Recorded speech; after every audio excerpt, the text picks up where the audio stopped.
So if you were to go into YouTube and you were to type things about Japan or what should I know about Japan, you're going to get tons of videos about lists about things about Japan foreigners should know before they go. And some of those are going to include things like don't tip, or things like make sure you're incredibly respectful, or things like not showing dead bodies while you're visiting. One of the things that I want to establish about those videos, though, is that none of them really give an insight about what the person thought when they visited Japan. So I want to tell you guys things that I discovered about Japan personally when I was there and the time that I spent there, and things that not only shocked me culturally, but things that I kind of want to understand more about. So here are my 5 things that you will learn, or at least experience, when you go to Japan. So number 1 that happened immediately when I got off the plane was Japan is incredibly kind. Everyone in Japan that I encountered who wasn't a foreigner like myself was incredibly kind and incredibly patient with me. So I know very little Japanese, like bar none. I took some Japanese in college and I took some Japanese in high school, but it really just doesn't stick entirely. I know a very foundational preschool, maybe kindergartner level of Japanese. And immediately when I stepped off that plane, I was helped at the airport, which isn't surprising. They obviously have English-speaking people there to help you get to your destination. But even after that, when I arrived at my hotel and when I started traveling around, especially using the train station in Tokyo, people were willing to help you and people were willing to be patient with you. My first day there, I wanted to learn how to use the JR line and I was a little confused. I looked up some information before I went there and I needed to get to a destination, so this was during rush hour. And there was, hundreds of people just streamlining through the station, getting to work during their daily commute. And like these are waves of people. There's so many people. It's ridiculous. It's actually incredibly overwhelming how many people there actually are. And I was a little lost and I was a little confused, and I found a businessman who was just kind of standing off to the corner, hanging out on his cell phone. He wasn't clearly in a rush. So I crossed the giant, tidal wave of people, approached this man, and used a translator to the best that I can, just asking, can you help me get to this location? I want to learn how to buy a ticket. Can you just show me which ticket to purchase so I can get there? This man shocked me at this point in time because in America, most people would say they would either speak to you or they would point or they would refer you to a service booth or something along those lines. And this man went out of his way to walk me over to the gate that I needed to go to, purchase the ticket, help me count money, which I already knew how to do, but he was being helpful, and I wanted to just experience the whole thing. So he helped me purchase the ticket, count the money, put it in the machine, get the ticket.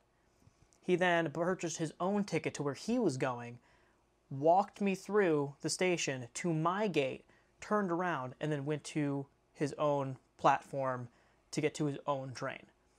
In America, something like that would never happen. So no one would ever go that much out of their way to help somebody else in most case scenarios. So that really, really impressed me.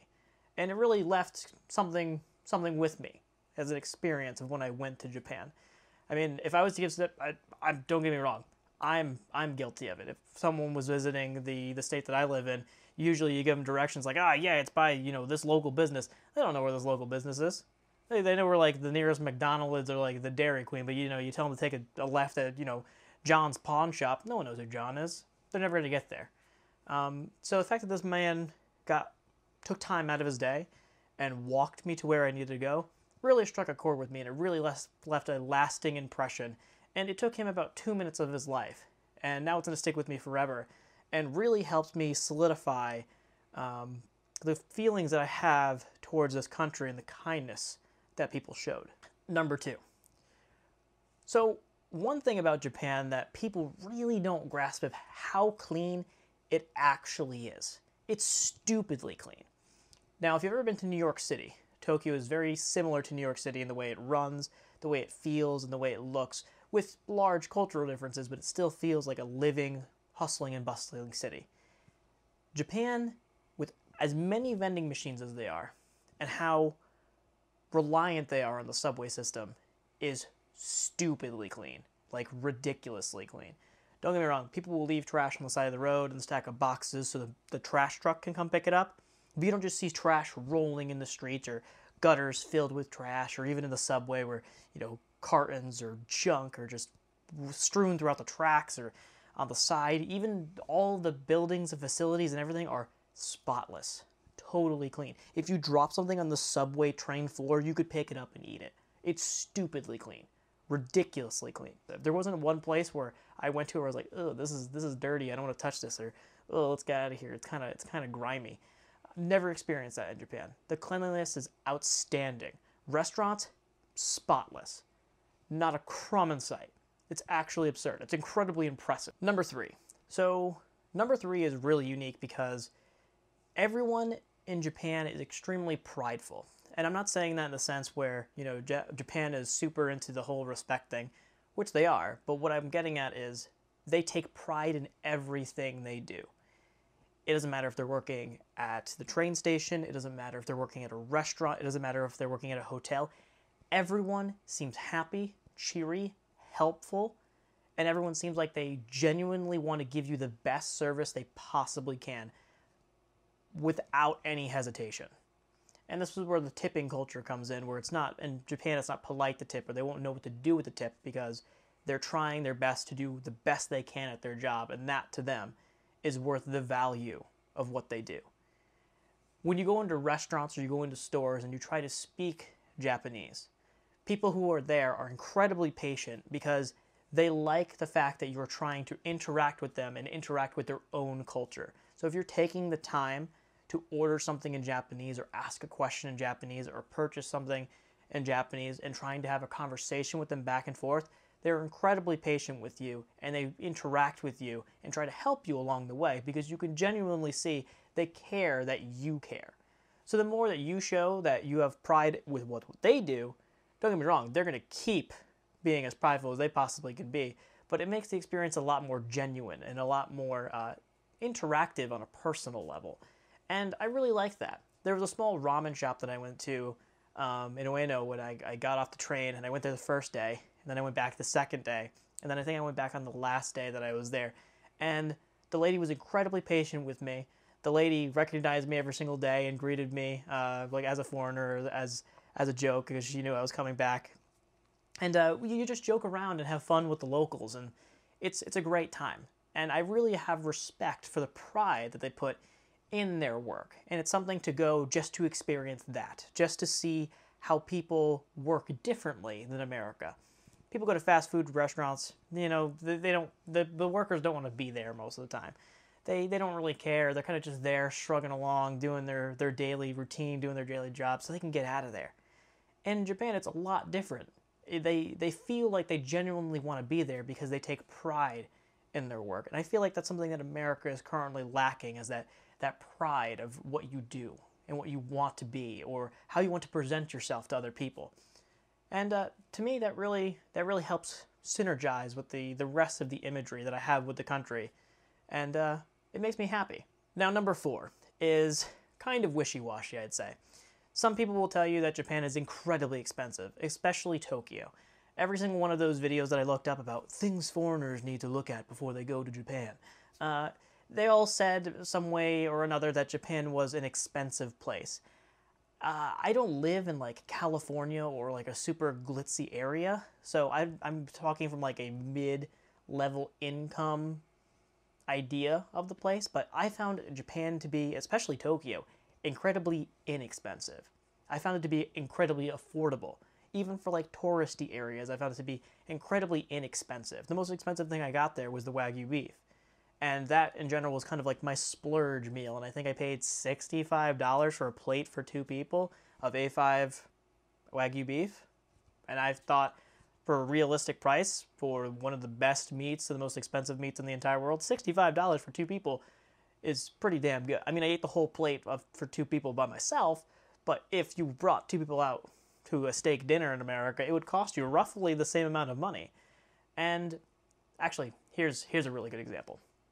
If you were to go to Dunkin' Donuts, which Dunkin' Donuts is more of an East Coast thing, there's some on the West Coast, I know, but Dunkin' Donuts, if you were to go there and you were to get 3 pastries and 2 coffees, you'd probably pay roughly, depending on what you get, $9 to $11. If you're getting some fancy glitzy coffees, you'd probably pay around $12 or $13. So I'm going to say, $9 to $13, depending on your taste.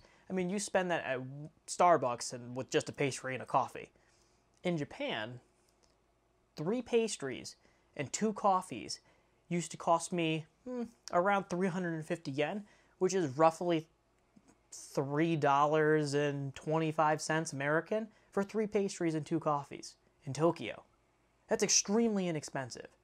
I basically did that for breakfast almost every single day. We'd go out, we'd get some fresh pastries, we'd get some coffee, boom, breakfast is done. I don't see how Japan is really that expensive if Tokyo is supposed to be one of the most expensive places. I find most of it to be incredibly affordable, actually. Their food is incredibly inexpensive. Full meals, bento boxes, even going to restaurants. Incredibly low priced. And I went to some higher end places too, and I still found them to be incredibly affordable. More affordable than if I was to go to like a glitzy restaurant in America. I feel like the prices were still significantly cheaper. And I'm going to stand by that pretty strongly. So I feel like Tokyo, at least Tokyo, the only part of Japan I've even been into, but I feel like Tokyo is not as expensive as some of these lists make it on to be. They're always like, foreigners got to make sure you bring like tons of cash. It's a cash only culture. It can be expensive and the prices can rack up quickly. I don't really buy into that. Now, they are a cash-based culture. I use my card in a couple places, which is pretty convenient, but a majority of the time you will pay cash. You just simply walk down to the ATM, pull out some money. It's really not that big of a deal. Don't even transfer money before you go to Japan. If you have a debit card, just do it in Japan. You don't even need to have... Oop, I bumped my mic. Sorry about that. You don't have to have any money going there. Just bring a debit card, let the debit card company you're going, pop it in, take out the money. You get the higher transfer rate because it basically matches it 1-to-1 at most machines or the post office. And I think right now it's $1.09 for 109 yen for every dollar you spend in American. So for every $100 you transfer, you get $9 extra in Japan, essentially. And things are more affordable. So that $9 extra could be your breakfast for 3 days. So I don't see it. I don't see Japan being expensive at all. So to wrap this all up with number 5 is I think Japan has a culture that I yearn for, and I wish that America would adopt some of it. Not all of it, because culturally we're completely different countries. Even if we both have democracy implemented by America, I feel like culturally they're a step ahead. Over there you feel respected. You feel people are kind to one another. Japan is incredibly conscious of people around them. If you were to go outside New York at night, it's loud, it's busy, it's bustling, it's crazy. In Tokyo, it's still bustling and it's still busy, but it's silent. It's quiet. It's amazing how quiet it actually is. You can walk down the street in Tokyo and you wouldn't even know you were in a city. It's like taking a stroll in a park and a moonlit night. It's quiet. It's relaxing and it's peaceful. Even when you go onto the train, people are very, very quiet on the train. Very minimal talking. People do talk here and there, but it's not much. People are quiet and people are respectful because they want to make sure everyone around them is comfortable. And I feel like this directly correlates with people wanting to be prideful in what they do, the respect that the country has, and just culturally what they stand for. And I like it. I think America should adopt some of these policies mentally and for the better. Show kindness to one another. Be excellent to one another. And I feel like we can really learn from that. So I yearn to experience that again when I head back to Japan in a few months. And when I'm there, I'm just going to soak it all in again because it's definitely something to experience. Just the cultural differences of how people treat people. They treat people like it's a community. It doesn't matter how many people are in that community. There's millions of people in that community. And it seems like everyone still has respect for one another directly. And I really like that. I really cherish that moment. I feel like America moves so quickly running back and forth that we kind of lose that mentality of, people are people. In people's heads, they are running their own story, their own show and their own adventure. You're writing your own book. But there are other people who are also writing their own book, and you have to kind of take them into consideration sometimes so we can all, live together. And I think Japan has that down. I think they have it down in a pretty immaculate way. So yeah, that was my top 5 things I learned going to Japan. It's a little offbeat. It's a little different than the normal list I feel like you'll get. It's not really tips or advice, just things that you'll experience when you go to Japan. I'm speaking specifically for the Tokyo area, since that's where I went, but those are some thoughts and some feelings that impacted me when I was there that I wanted to bring back with me and share with you guys. So thank you, subscribe, hit that notification, hit that comment, and you know what? Give that video a like. It really helps out, especially with these crazy YouTube algorithms for new upcoming YouTubers or smaller channels. Those like buttons really help out and help throw us into the wave of the YouTube stream. So thank you guys, and I'll see you in the next video.